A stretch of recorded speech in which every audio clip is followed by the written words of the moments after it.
Sa iba pa mga balita, sinusubukan pa rin daw kumbinsihin ng Liberal Party na tumakbo sa mas mataas na posisyon si dating Vice President Leni Robredo kasunod ng umano'y pagtakbo nito sa local position sa Naga.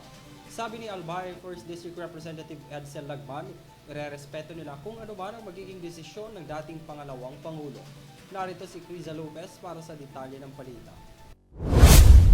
Nasa proseso pa rin daw ang Partido Liberal ng pangungumbinsi kay dating Vice Presidente Leni Robredo na tumakbo sa mas mataas na posisyon sa national and local elections sa 2025. Sa kabila pa ng mga usaping pagkaalkalde ng Naga City ang tatakbuhin ni Robredo. Her preference we will respect, But we will welcome if she would change her position.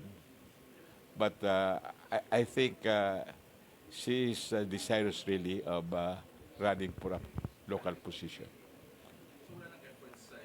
Meron pa rin. It's a continuing effort. But we always respect her decision. Giit ni Liberal Party President at Albay 1st District Representative Edsel Lagman, nirerespeto nila kung ano man ang desisyon ni Robredo.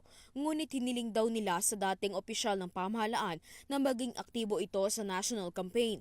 Sa kasalukuyan, sinusubukan ng oposisyon na bumuo ng 4 na kandidato na tatakbo para sa pagkasenador at posibleng hindi mabuo ang 12 slot para sa senatorial slate dahil sa limitado nilang pondo.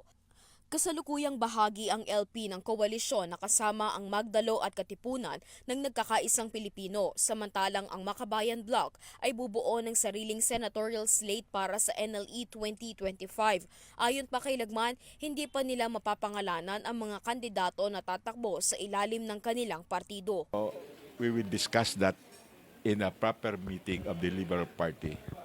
But what I can tell you now is the Liberal Party is going to put up a slate, and most probably it will be not a full slate because the party admittably has limited funds and logistics. We are not going to spread so thinly what we have, but definitely we will put up candidates to the maximum of 6. Para sa EuroTV News, Criza Lopez, sumasaludo sa bawat Pilipino.